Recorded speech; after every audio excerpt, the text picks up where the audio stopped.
Բարև ձեզ, հարցազրույցի տաղավարում այսօր զրուցելու եմ Բորիս Մուրազիի հետ, լրագրող, Պոլիտիկայեմ կայքի գլխավոր խմբագիր, շնորհակալ եմ հրավերս ընդունելու համար, այսօր մեր զրույցի թեման առավելապես Գյումրիում և Փարաքարում տեղի ունեցած տիմ ընտրություններն էին, որոնք ուղղակի ձախողում էին իշխող ուժի համար, Փարաքարում նա ուղղակի ջախջախվեց, որովհետև 50+9, 56% հավաքեց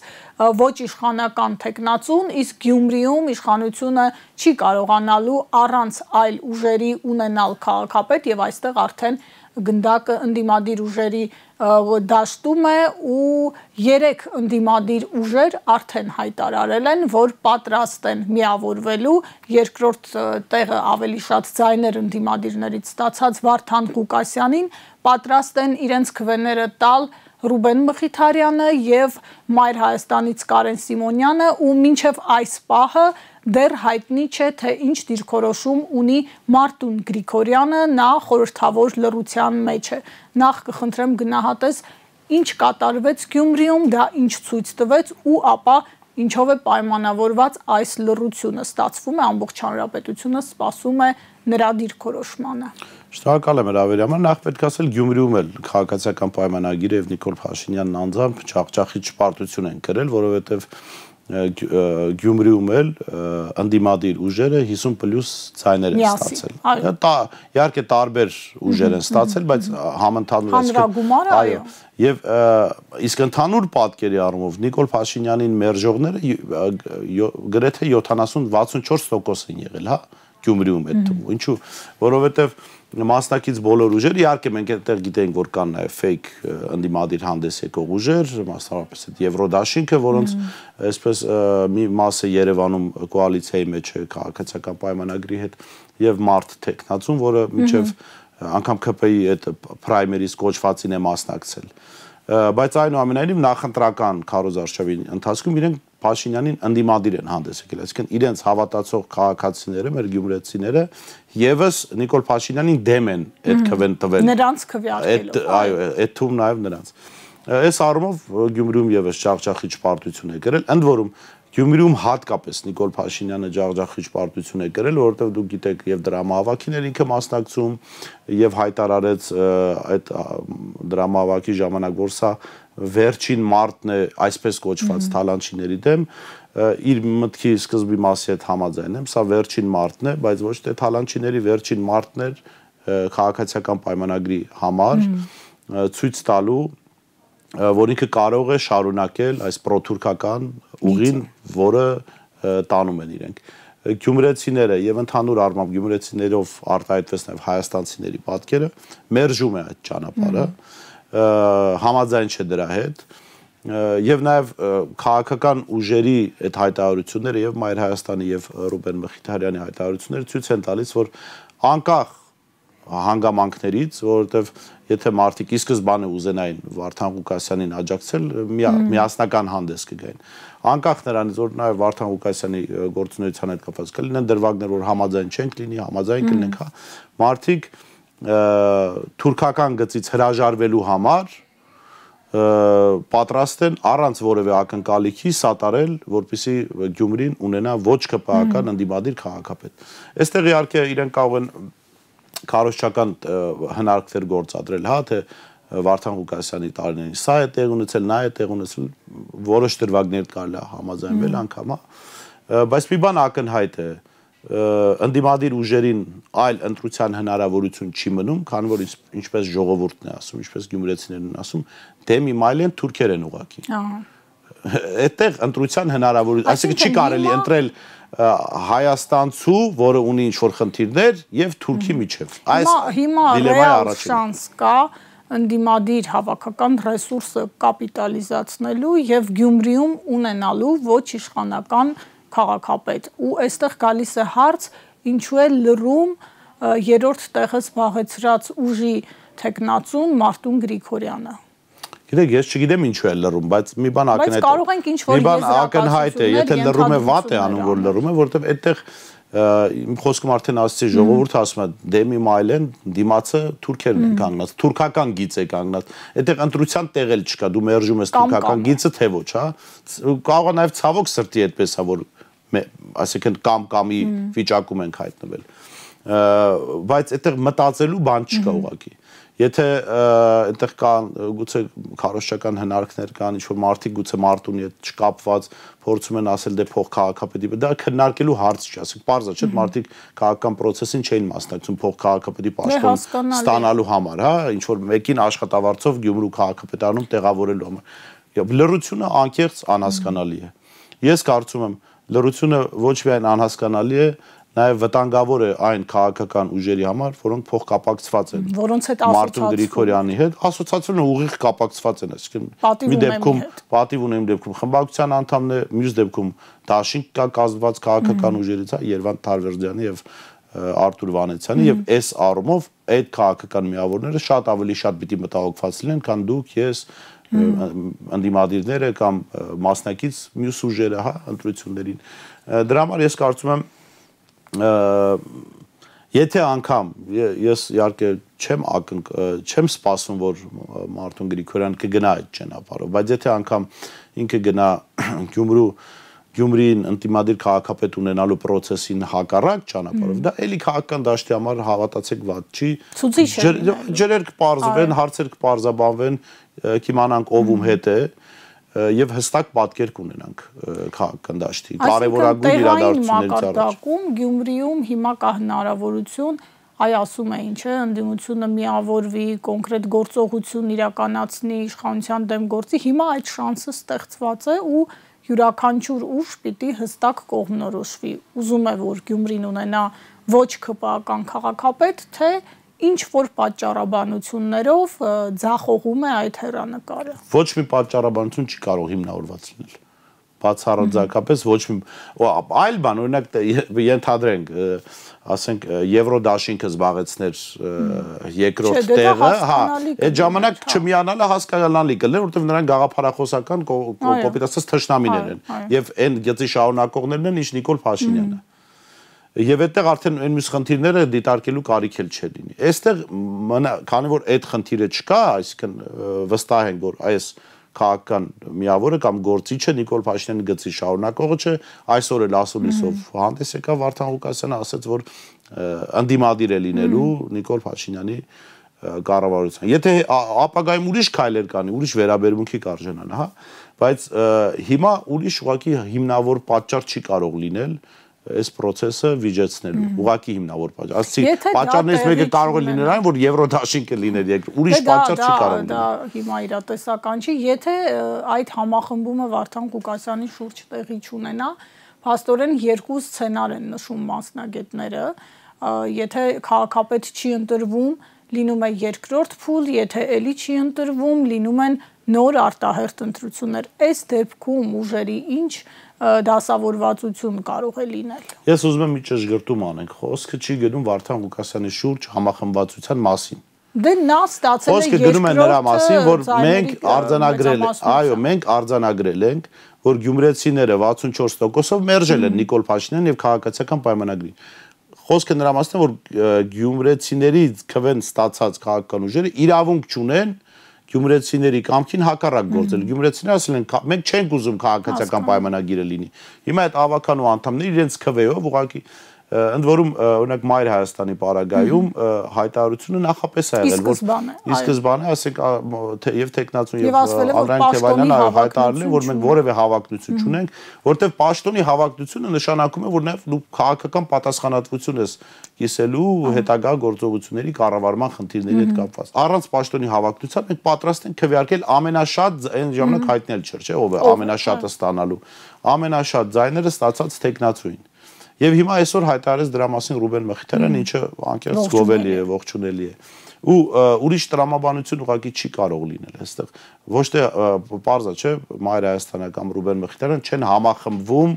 Վարդան Ղուկասյանի շուրջ։ Իրենք կատարում են գյումրեցու կամքը, որպեսզի Գյումրին չունենա ԿՊԱ-կան քաղաքապետ։ Այդքան բան։ Սպասենք, տեսնենք զարգացումները ինչպիսին կլինեն եւ ի վերջո ինչ կասի Մարտուն Գրիգորյանը, բավականին ուշագրավ վիճակ է։ Իր շահից ելնելով ինքը ուրիշ բան չի կարող։ Եթե իր լավագույն շահից ելնելով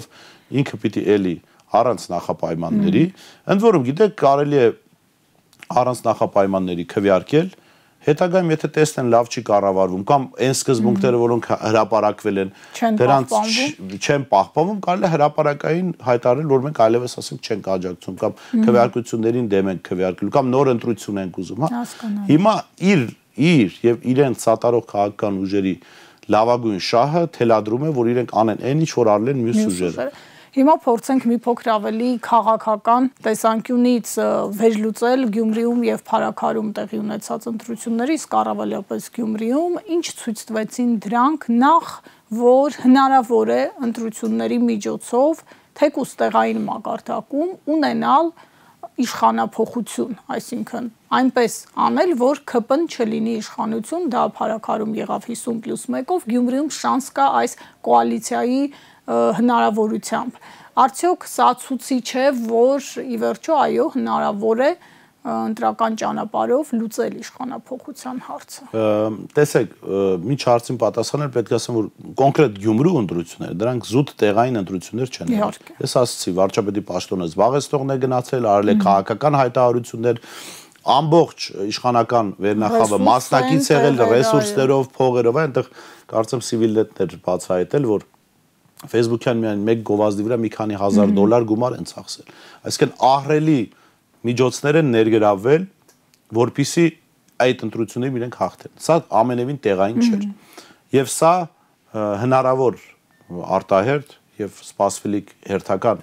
ընտրություններից առաջ ամենամեծ ընտրությունն է։ Եվ սա Արցախը Ադրբեջանի հանձնելուց, Արցախը հայաթափելուց հետո առաջին, այսպես խոշորամասշտաբ ընտրություններ, այնպես որ ամենևին էլ խոսքը տեղային ընտրության։ Այսինքն սա ազդակ է նաև քաղաքական դաշտի համար։ Իհարկե, քաղաքական դաշտի համար, որ ժողովուրդը Նիկոլ Փաշինյանին մերժում է։ Եվ սա ազդակ է նաև այն իմաստով, որ պարտադիր չէ նախընտրական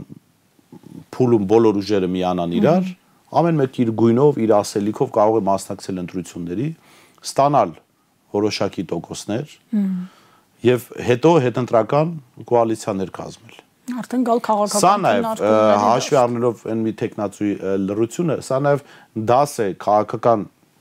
process-ներին մասնակիցների համար, ժողովրդի համար, որ ցանկացած մասնակից նախապես պիտի ասի, որ ինքը պարտավորություն պիտի վերցնի իր վրա, կոպիտ ասած, որ ինքը SSS քայլերով քաղաքացիական պայմանագրին չի աջակցելու, այս քայլը անելու կամ չանելու իմաստով նախապես պիտի ասվի, որպեսզի հետո անակնկալներ հանկարծ չլինեն։ Ցույց տվեց, որ հնարավոր է մասնակցել տարբեր գույներով, տարբեր քաղաքական ուժերով, չնայած ձեզ անկեղծ ասեմ, եթե դիտարկում են կոնկրետ Գյումրու ընտրությունները, երկու ուժ են եղել, ովքեր բացահայտ իրենց քաղաքական դեմքով են մասնակցել։ Դա մեկը եղել է Նիկոլ Փաշինյանի գլխավորությամբ քաղաքացիական պայմանագիրը եւ մյուսը ընդդիմադիր դաշտից Մայր Հայաստանը։ Մնացածը ավելի շատ անհատական, անհատի շուրջ է եղել համախմբումը, որովհետեւ ասենք մենք հիմա չգիտենք, չէ, Ռուբեն Մխիթարյանի ներկայացրած իմ հզոր համայնքը ինչ գաղափարախոսություն ունի այդ կուսակցությունը, կամ վստահ ենք, չէ, որ Վարդան Ղուկասյանը կոմունիստ չի, քրիստոնյա մարդ է ներկայանում, կամ մենք հիմա չենք հասկանում այդ իմ քաղաքը դաշինքի ուժերը ինչ հարաբերություններ ունեն, եւ ավելի շուտ անհատների շուրջեր է իրենց պարագայում։ Այս պարագայում քաղաքացիական պայմանագիր եւ գլխավորապես ընդդիմադիր դաշտում հանդես եկող Մայր Հայաստանի պարագայում քաղաքական ընտրություններ։ Այսինքն մարդիկ կոնկրետ քաղաքական միավորին էին ընտրում, ոչ թե իրաց թաղի տղային կամ մարդու բարեկամի ծանոթի։ Եվ սա պետք է նկատել նաեւ ցույց է տալիս, դուք հիշում եք երկրորդ նախագահ Ռոբերտ Քոչարյանը իր վերջին ասուլիսում խոսեց ընտրությունների մասնակցության մասին եւ այդ որ պարտադիր չի բոլոր ուժերը միավորվեն իրար, որ սիներգիա պիտի լինի միավորումների։ Այս օրինակը ցույց տվեց, որ այո հնարավոր է տարբեր ուժերով մասնակցել, ամեն մեկի վերջո իր գույնը ունի եւ ժողովուրդն էլ ինչ որ տարբեր գույներ է ուզում ընտրել։ Եվ հետընտրական կոալիցիաներով կարելի է խնդիրը լուծել։ Եվ ԿՊ-ի ռեսուրսի խնդիրը Գյումրիում մենք տեսանք, որ դա ուղղակի ձախողում է։ ԿՊ-ն ռեսուրս չունի, դա պետական ռեսուրս է։ Որովհետև վարչական ամբողջ ռեսուրսը կուտակված էր այնտեղ, ոստիկանական ուժերը, ԿՊ-ականները բոլորը այնտեղ էին, մինչև գիշեր Գյումրու փողոցներում այսպես շրջում էին, ընդհանուր մինչև հարբած շոուներ էին սարքում, բայց ԿՊ-ն այդ ամենով հանդերձ չկարողացավ հասնել նրան, որ կարողանա միանձնյա ընտրել քաղաքապետ եւ գումարած սրան իրենց տեխնացուի խոսքին եթե հետևենք, նա ինչ որ առումով փորձում էր իրեն այնուամենայնիվ ԿՊ-ից տարանջատել, այսինքն չէր ուզում ուղիղ ասոցացվել Նիկոլ Փաշինյանի հետ, որովհետեւ գիտեր այդ քաղաքացիական պայմանագրից եւ Նիկոլ Փաշինյանը ինչու վերջում հետո չգնաց հանրավարակ, չէ, քննարկում էին, մամուլը դրել դրան, որովհետեւ հասկանում են Նիկոլ Փաշինյանը այդ պարտության սիմվոլ է, հենց Նիկոլ Փաշինյանը միտեղ հայտնում, որ գնաց բանել, չէ, Վրաստան-Հայաստան խաղին էլ հետևելու 6-0 պարտվեցին, այսինքն Նիկոլ Փաշինյանն հետապնդում է պարտությունը եւ ինքը ամենտեղ պարտություն է բերելու, նաեւ իր իշխող Էսպայն կառավարող թիմի։ Այսինքն իրենք էլ էին իրավիճակը գնահատել, որ կայացվեց այդ։ Ի վերջո մարդիկ, տեսեք, վարչական ռեսուրսի կիրառմամբ, ապօրինի կիրառմամբ ընդ որում, ցանկացած դեպքում կարելի է ստանալ 25-ից 30%։ Հիմա եթե իրանց Սարիկի փոխարեն Ախուրյանցի Անոյին առաջադրեն, ես վստահեցնում եմ 25-ից 30% հնարավոր էր ստանալ։ Գումարած ահազանգեր կային ինչ որ մարդկանց հետո գիտեք ինչ, ես արդեն գիտեք երբ հասկացա, որ ԿՊ-ն մոտ 30 ու 30 քանի տոկոս, երբ որ Տիգրան Ավինյանը առանձին հանդիպեց իրանց Սարիկի հետ, դե Տիգրան Ավինյանը եւս մի պարտության խորհրդանիշ, այսինքն Երևանում ինքը ստացել է 33%։ Ակնհայտ էր, որ այդ սա վաղուց հայտնի էր, բայց այս ընտրություններով հստակ փաստվեց։ Եվ ի տարբերություն Երևանի ընտրությունների հետաքրքիր էր, որ հիմնականում փաստորեն անցողիկ տոկոսներ հավաքեցին այն ուժերը, որոնք ռադիկալ Նիկոլ Փաշինյանի դեմ են հանդես գալի եւ խաղերի մեջ չեն։ Եւ նաեւ աշխարհաքաղաքական իմաստով կարծեք թե այս պայի դրությամբ կարելի ասել գոնե ինչ որ նույն քաղաքական կոորդինատ, մոտավոր նույն քաղաքական կոորդինատներ ունեն, կարող մի քիչ էս կողմ, մի քիչ այն կողմ, հա։ Եվ այս ամեն ինչը ինչ է ցույց տալիս ավելի լայն քաղաքական իմաստով, այսինքն դաշտը կարծես թե պարզորոշվում է եւ իշխանական ռեսուրսը արդեն հասկանալի է, հա, այդ սոցհարցումները, այստեղ գետնի վրա ընտրություններ պաշտոնապես արձանագրված թվեր, ձեր նշած ռեսուրսը ամբողջը միասին, սա ԿՊ-ի համար ինչ է ցույց տալիս ու հետագա հնարավոր զարգացումների համար ինչ ուղենիշ կարող է լինել։ Սա ինչ է ցույց տալիս, տեսեք, օրինակ Բագրատ Սրբազանը մի կերպարի էր անդրադարձել Արամ Հովանեսյան, ոստիկանապետ, որին Բագրատ Սրբազանը կարծեմ Խաշլամա Արամ էր ասում, որը քաղաքացիներին անխնա ծեծի էր ենթարկում իր հերոսակախմբերով ոստիկանական։ Հիմա Արամը Հովանեսյան հաջորդ անգամ երբ որ հրահանգ ստանա քաղաքացիներին ծեծելու, Գյումրու ընտրությունները իր աչքի առաջ ունենալու է եւ մտածելու է իր մեջ, որ կարող 26 թվական, եթե դրանք 26-ին տեղ ունենան, նույնը կրկնվի համապետական մակարդակում։ Նիկոլ Փաշինյանը հասցնելու է հեռանալ երկրից, հաստատ այդ ինքնաթիռում Արամ Հովանեսյանի համար տեղ չի ունենալու։ Այսինքն համակարգը ինքնադատաստան չի լինելու բան չի, բայց Արամ Հովանեսյանը օրենքի առաջ է կանգնելու իր արածների համար։ Եվ նաև հայ ժողովրդի բարոյական դատաստանի առաջ է կանգնելու։ Ու այստեղ մյուսներն են մտածելու։ Բոլորը իրենց երթին նույն ԿՊԱ-ականներ, որոնք հնարավոր բոլոր կարմիր գծերն անցնում էին, հա, ամեն մեկ իր մեջ մտածելու է, որ վաղ ինքը կարող է հայտնվել իրենց Սարիկի վիճակում եւ արտանա տեսնի, որ պարտվել է։ Կամ Գյուլնազարյան էր թե ինչ էր, Փարաքարում իրենց մյուս տեխնացուի օգտին։ Եվ սա հոգեբանորեն իհարկե իրենց պատրաստելու իրեն քաղաքական իմաստով ամեն մեկը մինչև 26 թվականը իր փայ խունկը պիտի հավաքի քաղաքական իմաստով, որովհետև քաղաքացիական պայմանագիր կոչված այդ խմբավորումը Գյումրիում արձանագրեց եւ Փարաքարում արձանագրեց, որ իրենք քաղաքականապես մահացել են։ Իրենք չկան որպես քաղաքական միավոր,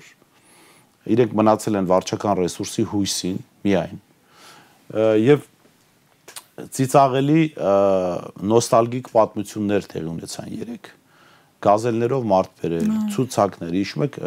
հոսանքա զրկել Գյումրին։ Հələ հիշում եք 2017-ի ընտրություններից հետո կար այսպիսի մի արտահայտություն, չելավեք ցուցակ։ ԿՊ-ում հայտնվեցին այդ մարդիկ, հա։ ԿՊ-ում եթե հիշում եք 2017-ի ընտրությունից Ցիսակը Գաբրելյան երբ Ազատություն ռադիոկայանի լրագրող էր, այդտես գազելներ բերող մարդկանց գնացել նկարել էր, դա մեծ սենսացիոն նյութ դարավ։ Հիմա փաստորեն Սիսակը, որ գազել բերողների էր բացահայտում։ Հիմա ինքը գազելով մարդ բերող է դարձել, հասկանում եք, իրանք հայտնվել են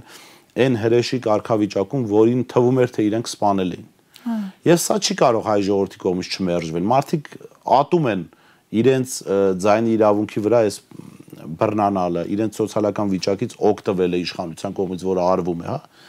Եվ հիմա քաղաքացիական պայմանագրի կուսակցության անդամներին ոչինչ չի մնում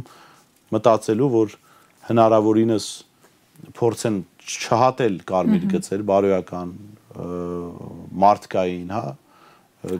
իրավական առումով, որպեսզի հնարավորություն, երբ որ իսկ դա լինելու է, ոչ թե երբ որ այն իմաստով ես քանոր թիվը չգիտեմ, երբ կլինի ընտրություն։ Դե թիվը քպական падգամավորը ասաց 26 եղավ, օրինակ 21 թվականին ես գիտեմ քպական падգամավորների, ովքեր օրինակ գնացել մասնակցել էին քվեարկության եւ շտապել էին հայ-վրացական սահման եւ ընտրությունների արդյունքներին սպասել էին այնտեղ։ Հատել սա։ Հա, որ 8-ից հետո սպասել էին 20:00-ից հետո սպասել էին ընտրությունների արդյունք, որ հենց ԿՊ-ն պարտվեց, իրանք հասցնեն սահմանը անցնել։ Անկեղծ եմ ասում, ես ուղղակի չեմ ուզում եթերում այդ անունները տալ, կարծում կարիք էլ չկա, գուցե այդ մարդիկ այս անգամ փախնելու փոխարեն որոշեն գցել Նիկոլ Փաշինյանին։ Այսինքն համակարգը տեսավ, որ Նիկոլ Փաշինյանը չի տիրապետում իրավիճակին։ Համակարգը տեսավ, որ Նիկոլ Փաշինյանը մերժված է։ Ինքը ուզում է տիրապետել իրավիճակին, բայց իրավիճակը չի ուզում տիրապետվել իր կողմից։ Եվ հետաքրքիր, ասես բացահայտում, ասենք, թե ուղղակի անկեղծության պորտկում, ասենք, ԿՊ-ական падգամավոր Վիլեն Գաբրիելյանը, որը հարբած վիճակում Գյումրու փողոցներում սկանդալների կիզակետում էր հայտնվել, լրագրողների հետ այդ զրույցի կամ երկխոսության ընթացքում ասաց, որ 26 թվականին իշխանափոխություն է լինելու։ Դե այ ժողովրդի մի այսպիսի ասացվածք ունի, ասում են ճշմարտությունը իմացի կամ ընտանիքի փոքրից կամ գժից։ Դե քանի որ հարբած մարդը շատ նման է, անկեղծ է, չէ, ասում են։ Խնդիրներ ունեցողն է, իրանք անկեղծ են լինում։ Ես կարծում եմ, այո, պետք է ԿՊ-ականները հավատան Վիլեն Գաբրիելյանին, եթե մեզ չեն հավատում, հասկանան, որ պարտությունը անխուսափելի, այսինքն հնարավոր չի տարբերակ, որտեղ Նիկոլ Փաշինյանը կարող է ընտրությամբ հաղթել։ Ուղղակի հնարավոր, այդպես տարբերակ չի կարող լինել։ Կարող է լինել մի տարբերակ, ասենք, չգիտեմ, որ Նիկոլի հետ ընտրության գնալը հնարավոր չէ հաղթանակ։ Գիտեք, Նիկոլ Փաշինյանը կարող է հերթական կամ արտահերթ ընտրությունների ժամանակ փորձել կեղծել ընտրություններ, ասենք, հանրապետության լույսերն անջատեն, քվեատուփերը վերցնեն փախնեն, ոնց որ 90-ականներին Լևոն Տեր-Պետրոսյանի ժամանակ եղել է։ Դե երեք էլ Գյումրին հոսանք։ Դե այդ մակարդակի չէր, շատ չտեսանք։ Բայց չգիտենք այդ ընթացքում ինչ ա եղել, այո։ Ասենք քվեատուփերը վերցնեն վազեն, կամ հանձնաժողովի անդամները, որոնք ԿՊ-ական են, ասենք, ընդդիմադիրների քվեաթերթիկները ուտեն։ Կարող է այդպես բաներ լինել։ Դա է կարևոր հարց, հանձնաժողովի անդամների դերակատարությունը Փարաքարն ու Գյումրին ցույց տվեցին, որ հանձնաժողովի, այսպես ընդդիմադիր անդամները ըստ էության լավ են աշխատել, կարողացել են տեր կանգնել ընդդիմադիր քվեներին եւ այդպես լուրջ ինչ որ խնդիրներ հաշվարկի ընթացքում կարծես թե չեն արձանագրվել։ Այստեղ ուրիշ հարց է գալիս, երբ որ խոսք է գնում իմպիչմենտի մասին։ Այսինքն մանդատները վայր դնելու ընդդիմության հասկանալի է, չէ, որ այդ հանձնաժողովներում այդ տեղերը էլ չեն լինելու ընդդիմությանը։ Այսինքն սա էլ է մի ցուցիչ, նաև գործնականում գետնի վրա ապացուցված, թե ինչ դեր ունի հանձնաժողովում նորմալ աշխատող ընդդիմադիր հանձնաժողովի անդամը։ Գիտեք, ես ինչ որ պահի ինքս էլ մտածել եմ, որ իմ կողմից քվե ստացած падգամավորները չպիտի խորհրդարանում նստեն նույն մարդկանց հետ, այդ ԿՊ-ի ներկայացուցիչները, որովհետև այդ մարդիկ ոչ մի կարմիր, ասինքն պարզ է, չէ՞ որ Սերյան Օհանյանին մեջքից խփողները կարմիր գիծ չունեն։ Այո, բայց այստեղ խոսում ենք լծակների մասին։ Հիմա ասում, հիմա գալիս ենք նրան, որ այստեղ, եթե մենք կտրական process-ով ենք գնում, այդ լծակները միանշանակ պետք են։ Մեկ, եւ երկրորդը Վրաստանի դեպքերը ցույց տվեցին, որ մանդատներ դնելը կամ մանդատներ չստանալը ամենևին չի նշանակում, որ խորհրդարանը ցրվելու է, որովհետև այնտեղ ընդդիմադիրները մանդատներ չեն վերցրել, ավելին զրկվել են կարծես։ Մեր սահմանադրության զրկվել են Չէ, հետո մենք Նիկոլ Փաշինյանի եթե պետք լինի խորհրդարանը պահել, կամ արևմուտքին պետք լինի խորհրդարանը պահել, այնտեղ մնա միայն Հովիկ, հիմա արդեն Հովիկը չէ, Վահագն Ալեքսանյանը եւ Անդրանիկ Քոչարյանը, կասեն այդ խորհրդարանը լեգիտիմ է։ Մենք տեսել ենք, լավ, ուրիշ օրինակ Զելենսկին արդեն քանի ամիս է նախագահ չի, ժամկետը լրացել է, հրաժարվում է ընտրություններ կազմակերպել, բայց արևմուտքը իրան ճանաչում է, չէ՞։ Այստեղ լծակները գործնականում կիրառելու լծակները պետք են, ես այդտեղ համաձայն եմ ձեզ հետ, որովհետև այն լծակներ, լավ, գոնե օրինակ 26 թվականին, եթե ԿՊԱ-ական հանձնաժողովի անդամները փորձեն ուտել, ասենք ընդդիմադիրների քվեաթերթիկները, մյուս ընդդիմադիր հանձնաժողովականը կարող է գոնե դա թույլ չտալ, կամ նկարել, որ ասենք մի 100 քվեաթերթիկ ուտում են այդ մարդիկ։ Սա որպես հումոր, ընդհանուր առմամբ իհարկե լծակները պետք են։ Այդ լծակները նաև այս ընտրություններին պետք են, որովհետև եթե այդ հանձնաժողովականները չլինեին, այն ընտրատեղամասերում, որտեղ չկային լրագրողներ, տարբեր թվեր կարելի էր նկարել։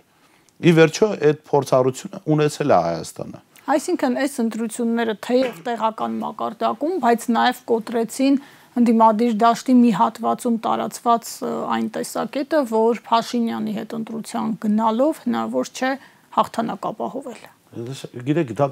նախ այդ ընտրության այդ տեսակետն ունեցողները այս ընտրությանը ոնց որ մասնակցում էին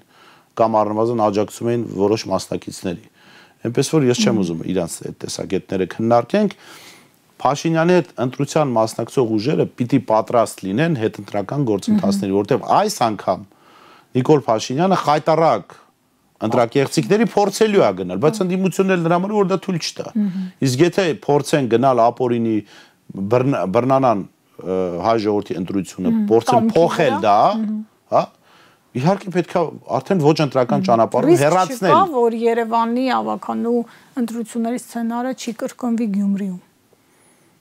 Գիտեք, ես կարծում եմ հիմա շատ ավելի շատ հիմա այս հայտարարությունը եթե լինի չլինի, շատ ավելի շատ ջրեր են պարզվելու։